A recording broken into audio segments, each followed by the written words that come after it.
Թվում է օվկիանոսից այն կողմ ամեն տարի նոյեմբերի 4-րդ 5-շաբթի օրը նշվող տոնը հայերիս համար նշանակություն չպիտի ունենա, բայց ունենում է, ճիշտ է, այլ տեսանկյունից ավելի մասշտաբային սպասումներով։ Արդեն որ երրորդ տարին Գովաբանության օրվան ընթരാճ համայն հայության ուշադրությունը կենտրոնանում է Ամերիկայի Միացյալ Նահանգների Լոս Անջելես քաղաքում, որտեղ տեղի է ունենում Հայաստան համայնքական հիմնադրամի կողմից կազմակերպվող հեռուստամարաթոնը, գումար հանգանակելով Արցախում եւ Հայաստանի Հանրապետության սահմանամերձ բնակավայրերում բազմաբնույթ կենսական նշանակության խնդիրների լուծման համար։ Ամեն տարի սպասում ենք, որ դրամահավաքի արդյունքները կգերազանցեն նախորդների ցուցանիշները։ Մեկ տարի անց գումարները ավարտուն կամ դեռ շարունակվող ծրագրերի տեսք են ստանում։ Հեռուստամարաթոն 2016-ին հանգանակված 15.5 միլիոն դոլարի մասին էլ արդեն ոչ թե թվերն են պատմում, այլ հայրենիքում ավելացած նոր հնարավորությունները։ Հանձնվել է շահագործման կարևոր նշանակություն ունեցող Մարտակերտ Վարդենիս ավտոճանապարհը, համայնքային կենտրոններ են կազմել Կոճողոտ, Քյուրաթաղ, Սարգսաշեն գյուղերում, մանկապարտեզներ են կազմել Քարինտակ, Նորագյուղ գյուղերում,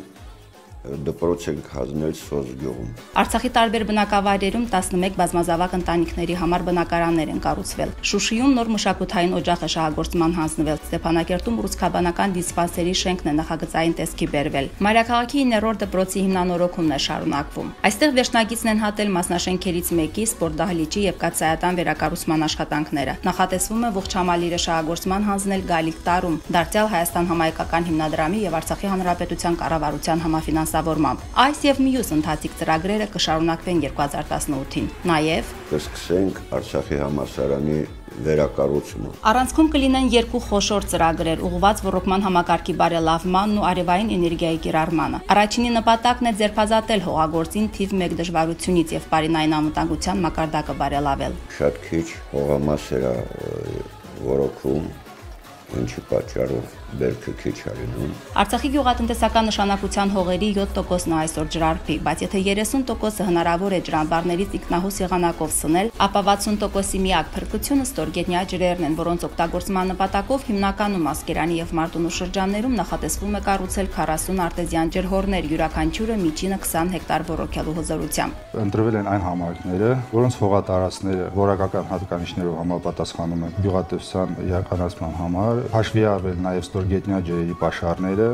եւ այն հանգամանքը, որ մաքսիմալ շատ բնակիչներ ներառված լինեն։ Նման աշխատանքների փորձ գյուղնախարարությունն արդեն ունի պետական ծրագրերի շրջանակներում։ Իդեպ պետական մեկ այլ ջրախնայողական տեխնոլոգիաների ներդրման խթանման ծրագիրը պետք է լրացնի համայնքական կառույցի նախաձեռնած ձեռնարկը, այսինքն հնարավորություն կընձեռվի այսօր կաթիլային եղանակով ոռոգվող 300 հեկտարին տեսականորեն ավելացնել եւս 800 հեկտար։ Ծրագրի իրականացումը թույլ կտա գյուղացուն ունենալ մշտական ոռոգման ջուր, խնայել ջուրը, կհճացնի աշխատուժը եւ կբարձրացնի բերքատվությունը։ 20 խորքային հորերի նախագիծ արդեն պատրաստ է, թե որը կկառուցեն, ինչքանով կկառուցեն,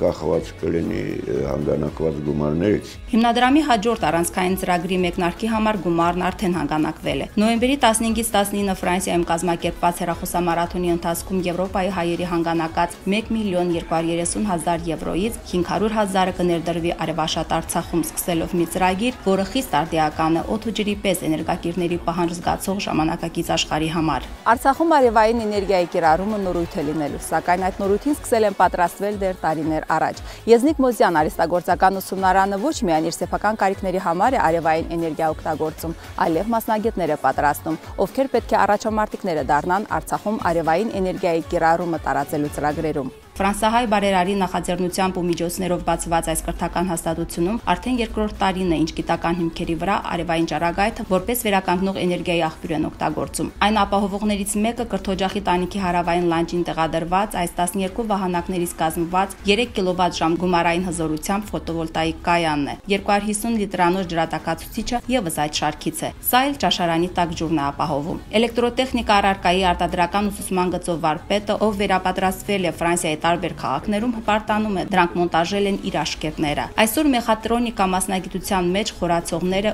8 երկրորդ կուրսեցի են, ովքեր 1 տարի էլեկտրատեխնիկայի այբուբենն են սերտել եւ արդեն պատրաստ են ստանձնել ոլորտի ապագայի կերտման պատասխանատվությունը։ Կարողանում են էլեկտրոտեխնիկական սխեմաներ մշակել, ինքնուրույն խնդիրներ առաջադրել իրենց համար եւ այդ խնդիրների լուծումներ գտնել։ Երկրորդ սեմեստրի համար ավելի շատ զարգը կտանք ալտերնատիվ էներգետիկային։ Երկրորդ կիսամյակի սկիզբն էլ կհամընկնի Հայաստան համայնքական հիմնադրամի Ֆրանսիայի տեղական մարմնի աջակցությամբ իրականացվելիք արևային էներգիայի համակարգի ներդրման ձեռնարկի մեկնարկին։ 2018 թվականի հենց սկզբից մեկնարկելու է ծրագիրը, հիմնականում կլինի դա կազմակերպչական, նյութերի ձեռքբերման եւ այլ մասերով, հենց որ եղանակը բարենպաստ լինի,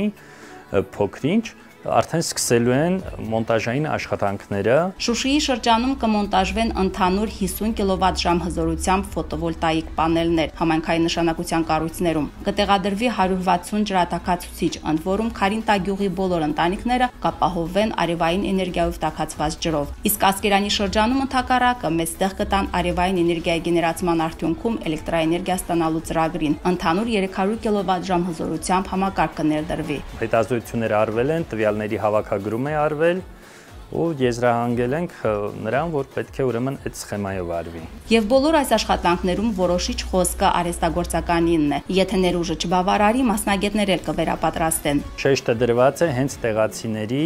աշխատուժը, մարդկային ռեսուրսը օգտագործելու վրա։ Այդ ճակերտավոր բեռը պատրաստ են կրել մինչև վերջ, եւ քանի որ արևային էներգետիկայի գծով մասնագետների կարիքը ինչպես Արցախում, այնպես էլ դրսում գնալով մեծանալու է, ուսումնարանը այսուհետ աշակերտների ընդունելության հարցում ավելի խիստ կլինի։ Անհրաժեշտ նյութատեխնիկական բազայով հագեցած լաբորատորիան էլ իր հերթին է պարտավորեցնում։ Մասնագիտության համար ընդունելությունը որոշակիորեն արդեն պետք է սելեկտիվ լինի։ Քանի որ աշխատանքների զգալի մասը Արցախի կառավարության համաֆինանսավորմամբ է իրականացվելու, դրանց որակի վերահսկողությունը դարձյալ բազմամակարդակ կլինի։ Փորձը հուշում է նման մոտեցումը դրական արդյունքներ է տալիս, նկատում է հիմնադրամի Արցախյան գրասենյակի ղեկավարը։ Ոչ թե իմ կարծիքն է, այս պիտի ուրախությամբ ասեմ, որ Սփյուռքից որ գալիս են, իրանք ընդգծում են, որ որակը բարելավում է։ Նպատակներն անփոփոխ են, թե դրանց շրջանակներում աշխատանքների ինչ ծավալ է ուրվագծվելու 2018-ին, պարզ կլինի հեռուստամարաթոնից հետո միայն։ Որքան բերքարատ լինի դրամահավաքը, այնքան իրականությանը կմոտենա Բերքարատ Արցախ ծրագիրը։